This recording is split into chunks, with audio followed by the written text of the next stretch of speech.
नमस्कार दोस्तों, मेरा नाम एडवोकेट स्मिता है और एक नई कानूनी जानकारी के साथ आप लोगों के मध्य में उपस्थित हूं।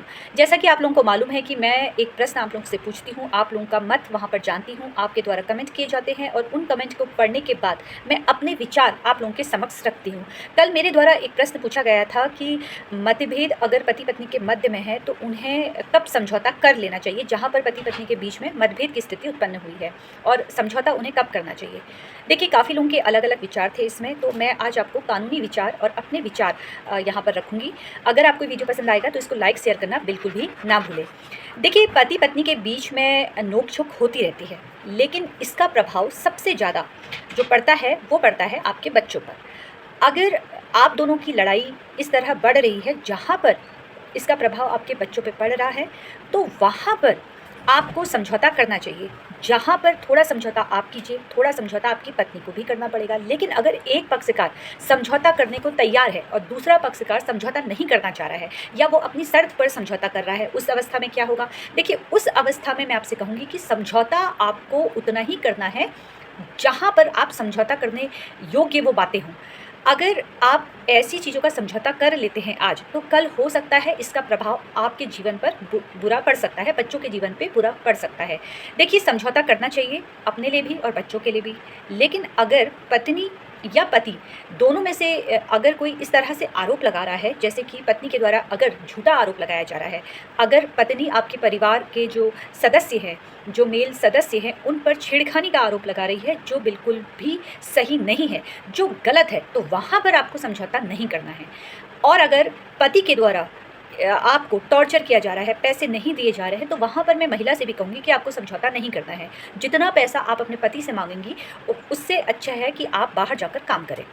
तो जहाँ पर परिस्थितियाँ ऐसी हो रही है कि पति घर खर्च नहीं दे रहा है, या आपकी पत्नी ने आपके घर वालों पर इतना गलत आरोप लगा दिया है कि अब आप उनके साथ नहीं रह सकते हैं, तो वहाँ पर आपको बिल्कुल भी समझौता नहीं करना है। वहाँ पर आपको अपने बच्चों के लिए भी समझौता नहीं करना है, क्योंकि इसका कहीं ना कहीं प्रभाव जो है वो आपके बच्चों पर पड़ेगा। अधिकतर जो पेरेंट्स होते हैं वो ये सोचते हैं कि अगर हम अलग हो जाते हैं तो इससे हमारे बच्चों पे बहुत बुरा प्रभाव पड़ेगा, और कहीं ना कहीं ये बात सही भी है।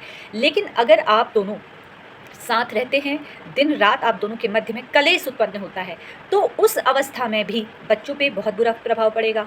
या तो आप एक साथ ना रह के अलग अलग रहिए, आप तलाक ना लें, अलग अलग काम कीजिए, अलग अलग घर में रहिए, बच्चों से आप मिलिए, बात कीजिए, इस पत्नी भी बच्चों से मिलने दे पिता को, तो इस अवस्था में भी आप समझौता कर सकते हैं इस तरह से।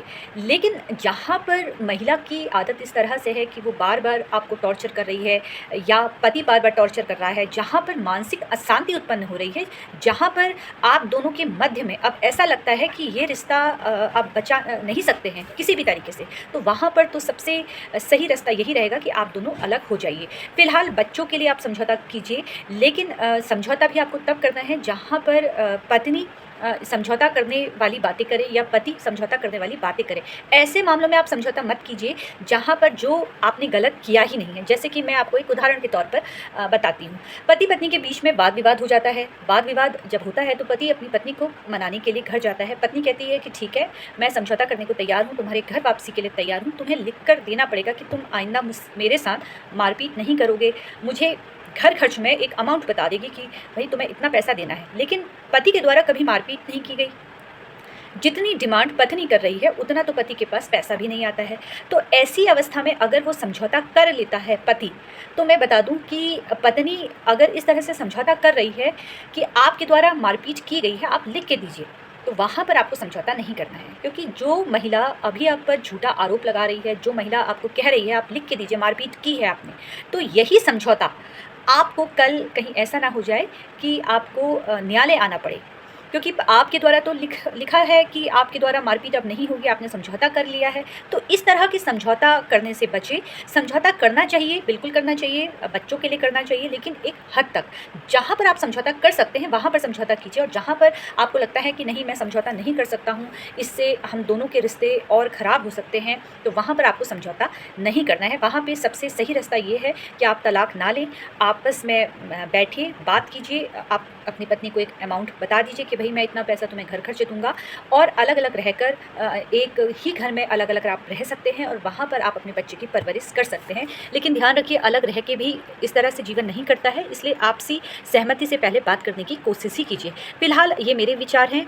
अब अगर आपको ये वीडियो पसंद आया हो तो इसको लाइक और शेयर करना ना भूलें, और साथ में आज भी मैंने एक प्रश्न आप लोगों से पूछा है, उम्मीद करती हूँ कि आप इसी तरीके से उसमें कमेंट कीजिएगा और फिर अपने विचार मैं कल आपके समक्ष रखूँगी। धन्यवाद।